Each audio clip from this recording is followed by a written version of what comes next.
Alright, ladies and gentlemen, welcome to my video. Before I get started, I'd like to thank a few people and sites for their input and inspiration into this project. First, I want to start off with resurgence.com. Have a lot of good information and get real in depth pertaining to players, the statistics, history, just a whole array of different information that you could use or you could look up when researching players. Also, fanspo.com. Had a lot of information as far as the draft positions and the future draft positions coming up for all the NBA franchises. So just want to give them a shout out for their information. Also to some of my YouTube buddies, so to speak. Some of my favorite YouTubers. Pistons Mike, heads up to you, man. Stay at it. He does a lot of good information when it comes to the Detroit Pistons and really goes into deep analysis on the players they should pick up, the players they should trade for, and the players they should draft. So he does a lot of good information. I'm really impressed with him. Swiper Cam, he keeps it real when it comes to the Denver Nuggets. Locked on Pistons is another one. Koo does a great job over there. Motor City Sports Talk, that's where it all started when I started getting more into the Detroit sports scene, was with Motor City Sports Talk. He has a lot of good information. He covers the Lyons and the Pistons extensively, does a great job. And the last person I want to give a shout out to is Man Beats Morris. He keeps it real. He was the one that called it all the time when everyone was jumping on Matthew Stafford's case. And he said Matthew Stafford wasn't the problem, and everybody kind of jumped on his case until Matthew Stafford went to the Los Angeles Rams and won a championship. Now everyone understands he wasn't the problem. But let's get into what I'm talking about today. And the one team that's missing from the resurgence in the NBA is the New York Knicks. We've seen the Boston Celtics, the Philadelphia 76ers, who told everybody to trust the process, the Miami Heat, Milwaukee Bucks, and Chicago Bulls reemerged to their rightful places in the NBA rankings, specifically the Eastern Conference. Not far behind them are the Charlotte Hornets, Detroit Pistons, and Atlanta Hawks. But I'm focusing on the New York Knicks here because the league is better when the New York Knicks are relevant. And who could forget those years with the Patricks, the Charles Oakleys, the John Starks, Larry Johnson, Grandma Ma. Who could forget those years of the Knicks? And like I said, the league is a lot better when the New York Knicks are relevant. So what we're going to attempt to do here is put a smile on Stephen A. Smith and Spike Lee's faces. And just by the way, this is for entertainment purposes only. So let's get into it. First off, let's look at the current roster of the New York Knicks from the 2021-22 season. So make sure you take a look at there, who's all there. And we're going to go over to the players that I'm going to keep. The only players I will keep from that roster are R.J. Barrett and Derrick Rose. Not saying that the players that are out are underperforming, but sometimes the change of scenery works in a player's favor. So some of the guys that are currently on the roster won't be here next season. So as I said, R.J. Barrett and Derrick Rose are holdovers from that roster. R.J. Barrett still is improving and should be part of the Knicks' future, and Derrick Rose is a guy who can still provide veteran leadership and is still capable of lighting it up every once in a while, and also hitting game-winning shots to get you a few more wins throughout the season. Moving on to the draft, with the first-round pick, I would choose center Marcus Bingham Jr. out of Michigan State. The Knicks have not had a formidable big man since the days of Patrick Ewing, and at 7 feet, 230 pounds, Bingham Jr. would fill that void. He averaged 9.3 points per game and grabbed 6.3 rebounds per game, and also shot 41.5% from three-point range, which is an element Patrick Ewing didn't possess. He can run the floor, and he can offer great rim protection, as he averaged 2.2 blocks per game for the Michigan State Spartans in the 2021-22 campaign. He was also part of a Spartans team that fell to Duke in this past NCAA tournament. Knicks have 2 second-round picks. With one of the second-round picks, I'd like to take local product Jose Perez out of Manhattan University. Quiet as kept, he's going to be one of the steals of this draft regardless of where he goes. At 6'5", 220 pounds, Perez plays like a point guard. As a senior, he averaged 8.9 points per game for the Jaspers, along with 3.2 rebounds per game and 4.5 assists per game. To me, he is NBA ready, and along with Jordan Usher out of Georgia Tech, could be one of the most dominating players in the league if given the opportunity. Perez has several accomplishments in his collegiate career, such as being named to second team All-Met by the Met Basketball Writers Association, second team All-District by the NABC, and he was also named to the All-MAAC first team. Knicks fans won't be disappointed with this draft pick. My other second round pick would be Jordan Lyons, a forward out of Simon Fraser University. Many of you have never heard of him, but at 6'7", 205 pounds, he will be a part of a Knicks roster that features length. His play resembles that of Kawhi Leonard, and he has the physique of a Rip Hamilton. Lyons averaged a modest 10.3 points per game, along with 4.5 rebounds per game, and had a field goal percentage of 57.7%. I'll provide a link in the description and at the conclusion of this video of some of these players that I'm proposing for the New York Knicks to draft. But back to Lyons. He is a very skilled player whom I could see being a potential NBA All-Star one day. So Bingham, Perez, and Lyons will be my picks in this upcoming draft for the Knicks. Moving on, one player that I would add that may go undrafted would be a player by the name of DJ Harvey out of Detroit Mercy for his defensive lockdown skills. He averaged 8.2 points per game, 5.6 rebounds per game, which is above average for a player at his position.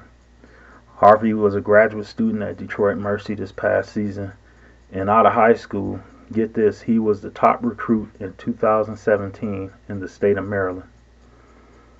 I think that would be a good pickup for him. You always need to have a journeyman on the bench that could come in and sustain the lead or get you close, get you back into the game. So with that being said, I'll move on to the big name free agent signing of the season, of the off season for the Knicks. My pick will be Deandre Ayton of the Phoenix Suns.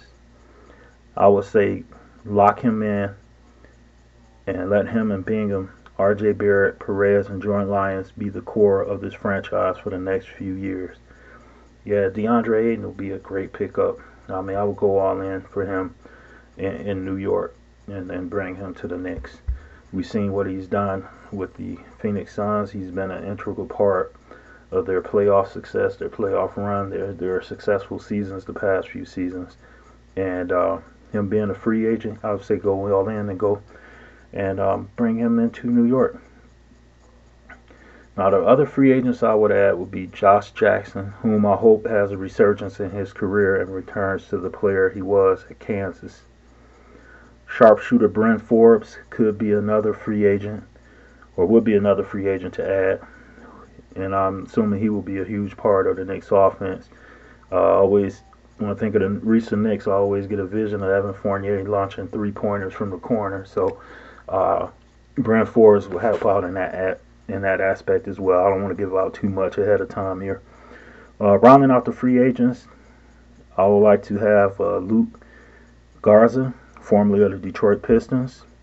I think he would provide a lot of beef in the paint. And the former Virginia Cavalier, who's I think he was on the G League team for the Los Angeles Lakers, would be Jay Huff. Those are two big guys that you could you can bring in as well. Now, the blockbuster trade that I would make would go as follows. I would send Obi Toppin, Jericho Sims, Emmanuel Quickley, Julius Randle, and Quentin Grimes to the Detroit Pistons for Killian Hayes, Jeremy Grant, Kelly Olynyk, and Detroit would get the Knicks would also get Detroit's 2024 first round pick and their 2025 first round pick as well. But like I said, I trade Obi Toppin, Jericho Sims, Emmanuel Quigley, Julius Randle, and Quentin Grimes to Detroit for Killian Hayes, who's still a young point guard, and he's kind of fell out of grace with the Detroit Pistons fans. So seeing the situation with Julius Randle as well with the New York Knicks fans, I don't think any love will be lost if you trade these two players. I'm a big fan favorite of Killian Hayes, but and I believe he's going to be a solid point guard one day, but I just don't think that's going to happen with him in Detroit. So it's kind of tough for him to win the fans over there. But I'm a fan of his. Also, there's been a lot of speculation as far as where Jeremy Grant would go or should go, and I'm picking the Knicks. I'm picking the Knicks. Make that deal, and what you get is an all-star caliber player that's able to get you some buckets with the Knicks and provide a lot of offense for the New York Knicks.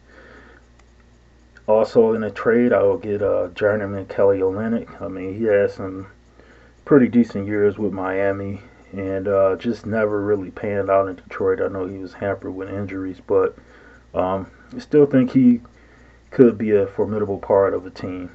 So those are the trades that I would make with the Detroit Pistons.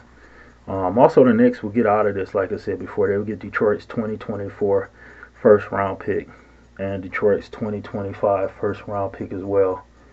And like I said, this trade works out for both teams. I think this makes both of these franchises playoff teams in the near future. This makes most definitely Detroit a playoff team with Randle getting a fresh start. And Detroit needs that kind of player in the paint that has confidence. And with his skill set under the basket, I think that'll be a great plus and take some of the load off of Cade Cunningham. Moving on, another huge trade will be involving acquiring Russell Westbrook, who I don't believe wants any part of the Lakers organization after the way they treated him. I know he had an off season and whatnot, but I think he took a lot of heat that could have been directed in other directions. So I just don't think that's going to work out there for him. So I would say make a trade involving acquiring Russell Westbrook, and I do believe the Knicks fans will welcome him to New York with open arms. What's the cost of getting Russell Westbrook? Well, Los Angeles Lakers, who are in no doubt going to be in rebuild mode, will receive point guard Miles McBride, shooting guards Alec Burks and Evan Fournier. Sorry, Knicks fans, but Evan Fournier had to be part of this deal. Cam Reddish, small forward, and the veteran center Nerlens Noel, and the Knicks 2023 second round draft pick. The last piece of the puzzle as far as the trading is concerned and wrapping up this roster I make this offseason will be trading veteran Taj Gibson to the young and upcoming Orlando Magic for Maurice Watner, who is another player I believe could benefit from a change of scenery. I'm a Michigan Wolverine fan, and I remember his days in Michigan, and I said he's going to have a bright future. I would have loved for him to stay with the Los Angeles Lakers, but they shuffled their roster around so much that didn't happen. I think he could have flourished there, but it didn't happen. So he's in Orlando. He's doing pretty good in Orlando, but just give him a new change of scenery, and I will bring him into New York as part of the Knicks roster. So there you have it. That's the complete roster rebuild, quote unquote, that I would do for the New York Knicks if I were in charge. But I'm not. But like I said, this is just my suggestion. And moving on, your starting lineup will look something like this, which you have to agree is a pretty darn good starting five. You have Russell Westbrook at the 1, R.J. Barrett at the 2, and at the 3 is Jeremy Grant. When it comes to the 4 and 5, you can interchange Bingham Jr. and Deandre Ayton from game to game if you like. But either one of those guys could play the 4 or the 5, and I think you have a pretty decent starting lineup on the floor. Now my second unit would be Killian Hayes at the 1, Derrick Rose at the 2, Luka Garza at the 5, Jose Perez at the 3, and Kelly Olynyk at the 4, with Watner, Harvey, Jackson, Forbes, Lyons, who could become Sixth Man of the Year or a Sixth Man of the Year candidate if given a chance, and Jay Huff. And like I said, this is just my perspective on the moves that the Knicks can make to make them a formidable force again. You know, we miss having the matchups with the Knicks and the Bulls, with the Knicks and the Celtics, with the Knicks and the 76ers, the Knicks and the Heat. We miss seeing those matchups where New York was relevant at the time. I mean, they always battle each other tough, but it's something different when those teams are successful. So yeah, that's just my opinion. And like I said, with the draft, Marcus Bingham Jr.